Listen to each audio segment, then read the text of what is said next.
Welcome to the Deep Dive. We're here to plunge into those complex stories, cut through the noise, and pull out the insights that, well, really matter. And today, we are definitely unraveling a saga. It's one that's not only, captivated millions, but has also become this huge flashpoint in the very delicate relationship between the U.S. and China. We're talking, of course, about TikTok. It's been quite the roller coaster. Absolutely. And this isn't just about some popular app, is it? It's really become this living case study. National security, data privacy, intense global negotiations, even just the sheer cultural power of these platforms. Yeah, exactly. It touches on so many critical areas. So our mission today is to really get beyond those headlines. We want to unpack the latest twist, which is honestly pretty surprising. President Trump has decided to extend the ban deadline again. Right. And there seems to be some unexpected real progress on a tentative deal between the U.S. and China about the app's future. We've looked closely at the recent reports, official statements, trying to give you a clear picture of what's happening, why it matters, and maybe what comes next.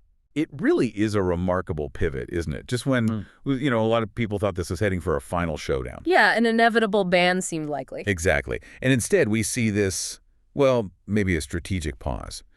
A path forward seems to be emerging, and for you listening, understanding this, it's more than just one tech story. Right. It's about seeing that intricate dance.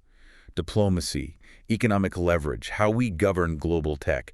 We want to help you see the nuances driving these really high-stakes decisions. Okay, let's dive right in then. The biggest piece of news this week, the White House announcing President Trump pushed back the deadline for that potential TikTok shutdown. And it's not a small shift. The new date is now December 16th, which, is fascinating because this is the fourth time this deadline's been moved. The fourth time. And this extension is not just kicking the can down the road, apparently. It comes right after the administration announced what Treasury Secretary Scott Bessent called a, quote, tentative framework for a deal with ByteDance. ByteDance, TikTok's parent company in Beijing. Right. In the executive order signed just this Tuesday, it's very clear.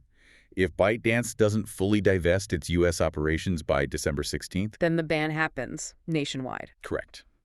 So the pressure's still on, the clock is ticking, but maybe towards a different outcome now. A tentative framework. That phrase really caught my eye. Secretary Bessent said negotiators agreed to the skeleton of a deal. That sounds like more than just talk, doesn't it? It implies a real structure. It does.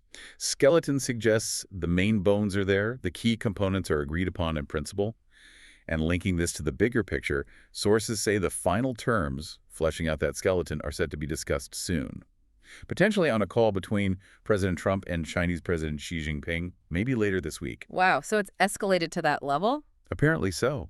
And what's really interesting is that this deal, the skeleton at least, it reportedly looks a lot like a proposal that almost got finalized back in April. Remember that? I do, yeah. It fell apart then. So what are the key terms making a comeback? Well, the core elements seem consistent. First, ByteDance would have to drastically reduce its stake in TikTok's U.S. operations.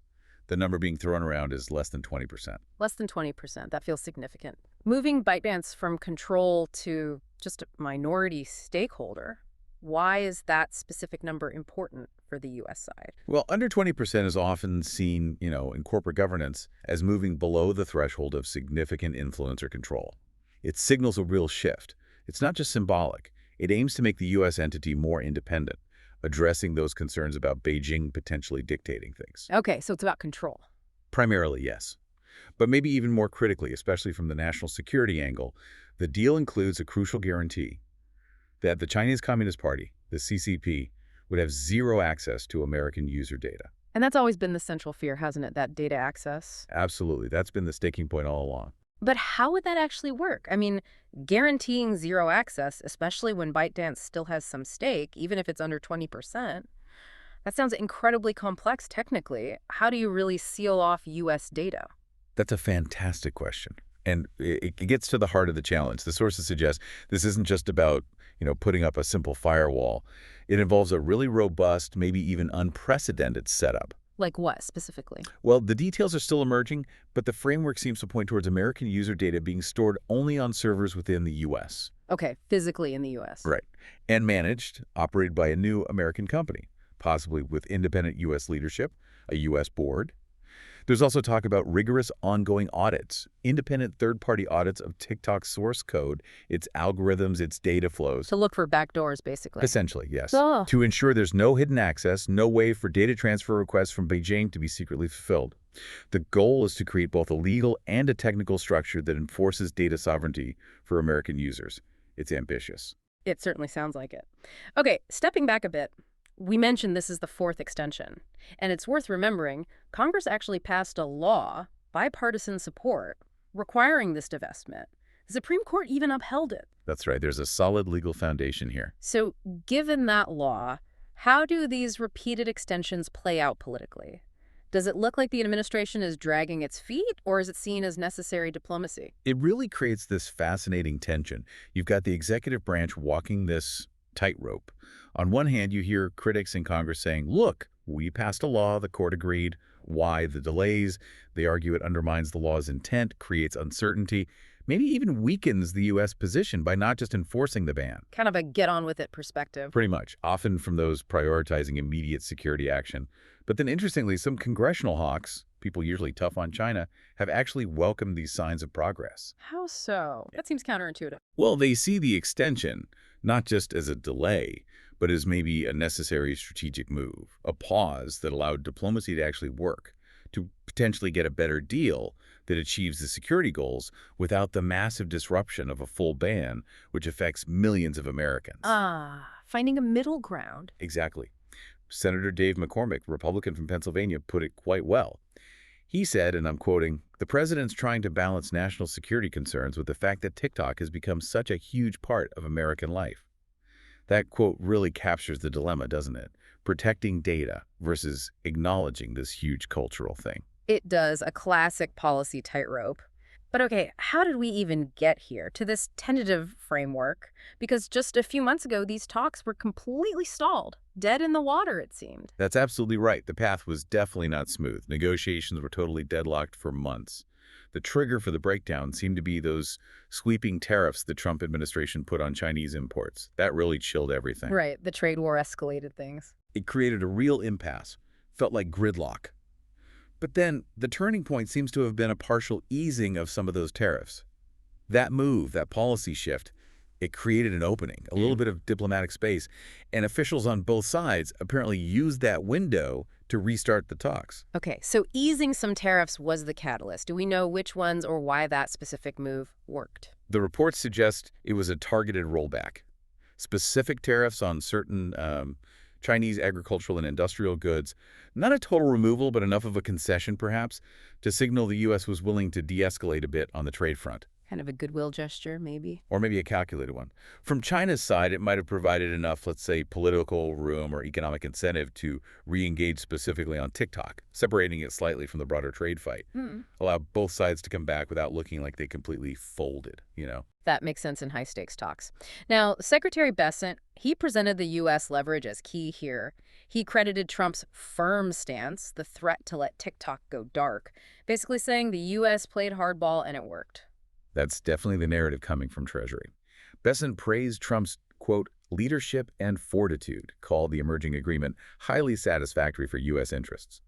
So the administration clearly believes its maximum pressure strategy, being willing to actually enforce the ban force China and ByteDance to make concessions on those core issues like data security and ownership. A game of chicken, essentially, and the U.S. thinks it didn't blink. That seems to be the framing, yes. Yeah. Using the threat of the worst outcome to get concessions. A pretty standard, if risky, negotiation tactic.